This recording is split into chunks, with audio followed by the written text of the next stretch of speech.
Hello everyone, it's Ezekiel here again, and today we will discuss a little bit about is gaming community toxic. So I got this idea one night. I was scrolling on Reddit. I was just thinking about different type of games to play and try. So I go through a lot of these gaming threads on Reddit, and I actually noticed that there was a lot of tension between different type of gamers. So I just got the idea.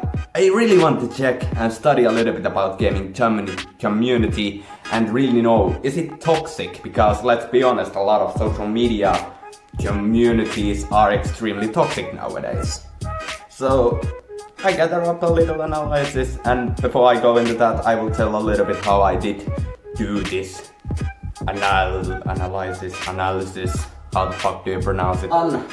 You're fucking my life. So I started joining multiple different subreddits, Discord servers, Facebook groups, and different kind of forums to see it on a bigger scene and, you know, just get a deeper look into the gaming community, because it interacts in so many different platforms nowadays. And a little note, I personally never discussed on these threads. I did leave some likes and upvotes, but I never made a post or discussed about anything. I was just looking how different people interact with each other to, you know, understand are certain gamer groups negative towards others and so on. So this is all about knowing is gaming community toxic nowadays. Let's start with the biggest gaming scene, what has to be PC gamers. Let's go. So, PC gamers. So, let's start by the negatives I saw most PC gamers doing, and now I say 95% of the PC gamers. And one thing is, they are very competitive, or they try to always win the another one. They need to have the best possible parts, and if someone doesn't have the extremely high-end PC with liquid cooling, I don't know anything about computers, but anyways, they are like burn that shit down, it's useless. And they also seem to have some kind of a unrealistic way to understand others, because in a lot of these groups there was people, especially parents, asking what computer should I get with, let's just say, €600 or dollar budget. And most of these PC gamers were absolutely tearing them apart. You cannot get a good PC for that price? Are you poor, huh? You should just buy a fucking ton of bricks for your fucking kid. So there is no such thing as understanding in low end or lower budget computers for most of the PC gamers, even though there was of course some smart individuals who were totally understanding that not everyone has to have the money like 2k on hand and like I want a good PC. So there was a lot of good tips from more adult people, but usually they are like everything under 1.5k budget is totally useless. Just burn the money. So one thing I also saw is PC gamers seem to hold some kind of a hate towards console and mobile gamers, because FPS is the king. If your PC or console or mobile doesn't run Cyberpunk with maximum graphics, it needs to have at least, if the FPS is under 1500 FPS, your computer is trash. Why don't you just throw it out of a balcony? It doesn't make sense, hey. I have played games since I was a kid, and I seriously cannot see a huge difference between 45 and 60 FPS, for example. And playing most games with consoles, I enjoy it as much as with PC. And the king FPS thing, I don't really get it anyways, because we all know 60 FPS is enough for a very pleasurable gaming experience. But then there is this flexers who do want to always bring up that your console or mobile cannot run Cyberpunk with maximum Cyberpunk, I mean, with maximum graphics and have 1,500,000 million FPS and everything under that is trash. You should burn that shit down, right? So I don't really care about get that. You're not a better person if you have good PC. Let's just make it like that. So, as it comes to PC gamers in general, I would say PC gamers are extremely toxic. So, next up we have console players. So, I want to start again with negatives. What is sometimes a bit harsh arguments between different consoles. Like, usually this includes Nintendo, Xbox and PlayStations. But let's clear that out. Nintendo is very rarely in this because it's not as competitive between it's Nintendo is not as competitive as, you know, Xbox versus PlayStation. But this is one thing that happens especially between Xbox and PlayStation. There is so big arguments, it's like a fucking group of fucking buffoons are just shouting there, like having this chick fight, like, no, Xbox is better, no, PlayStation is better. I don't get that. Seriously, it doesn't make sense. Play with the console you like. I prefer Xbox because I like the grip on the controller and it's not very light. But I also like PlayStation. I played my whole childhood with one. Second negative, it is kind of there and there, but some console players are very underestimating mobile gaming. And it's not a big deal, but sometimes they are like just as PC gamers that mobile gaming is not actually gaming. What is actually totally incorrect nowadays, even though I don't play with mobiles, but we'll go back to that soon. But on positive sides, there is a lot more than I actually thought there would be. And number one is they are quite respectful towards PC players actually.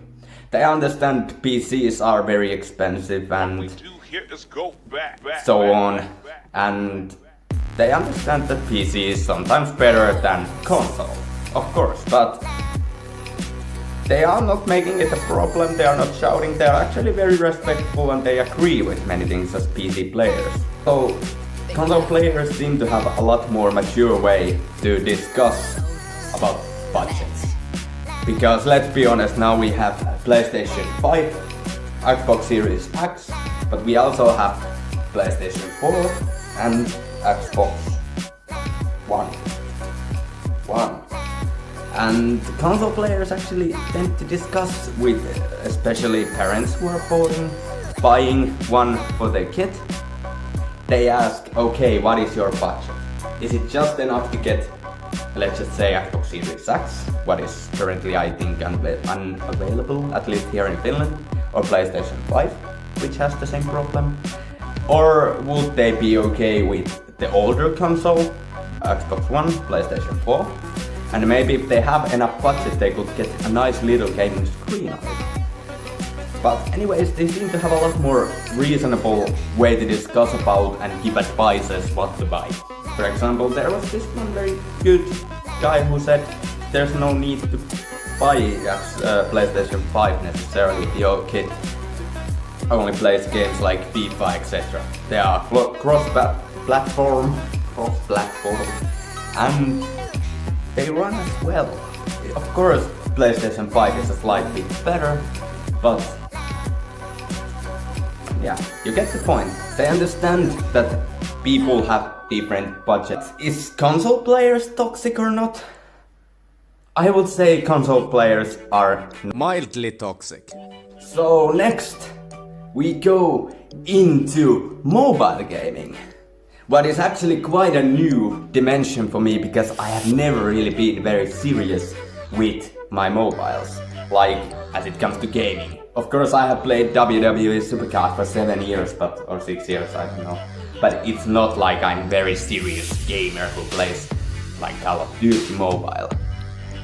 But again, I have done a little analysis and I want to start with positives this time. And mobile gamers are actually very respectful towards other gamer groups, like console or PC. What is very nice to see. They are not shouting there like, yeah, fuck PlayStation or fuck Xbox or fuck PCs. And also, Minecraft is cross-platform with your phone as well, so... Third friend, only a phone, no problem. Just download the book edition. Also PC, no PC. Mobile gamers seem to have extremely good sense of budgets, especially as it comes to gaming mobile phones. There is, of course, as it comes to smartphones, the prices go all the way from 100 to 8,000 if you want to buy Vertu, but mobile gamers seem to have a very good, touch of the budgets, and they can actually recommend everything from low-end gaming phones to higher-end gaming phones.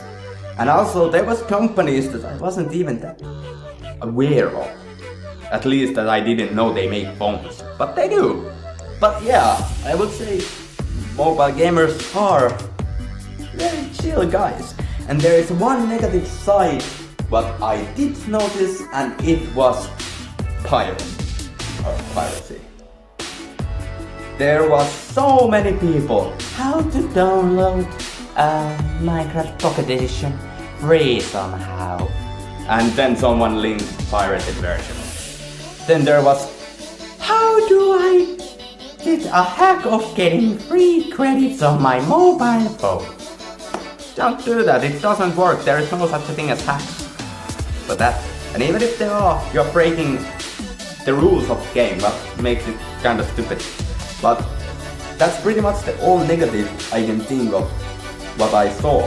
They are very respectful towards others, they have good sense of budget, and they discuss maturely about different games on mobile. But piracy is always a problem, and yeah, don't do piracy, just buy Pocket Edition, it's like under 10 bucks anyways. So, is mobile gamers toxic? The answer is no. So, then we have all around gamers. PC, console, mobile. So they play with all of these different type of platforms. And guess what? There is no negatives. Of course, there is always few and mature individuals, but all around gamers understand the enjoyment from games from every platform. Yeah, console is fine. You can just play there some FIFA or Minecraft or fucking Call of Duty, I don't know. They understand PC, especially for high graphic games, but they also understand that some people have mid-range PC or low-end PC, so they can recommend like different type of games you can play with the PC. A lot of older games are actually very good still today. Mobile gamers, or mobile gaming, they can actually say that yeah, Call of Duty is okay on mobile, or Fortnite, I don't know, is it on mobile? But as it comes to all around gamers, they are not toxic at all. But when we put them all together, is the community leaning towards toxicity, or non-toxic? And my conclusion after looking this thing for over a month just to make this one video, gaming community is toxic. They had a good effort, but PC gamers are, I would say, the majority of these groups, and they are very toxic towards others. So gaming community is toxic because some of the toxic PC players or any type of gamers, they are toxic toward others and the other people get defensive and it starts an argument. There is smart people in, but I would say 80% of the people within the group, subreddit, forum are toxic. But if you have a different view on this, please share it in the comment section. By the way, sub would be amazing. And yeah, we'll see you next time.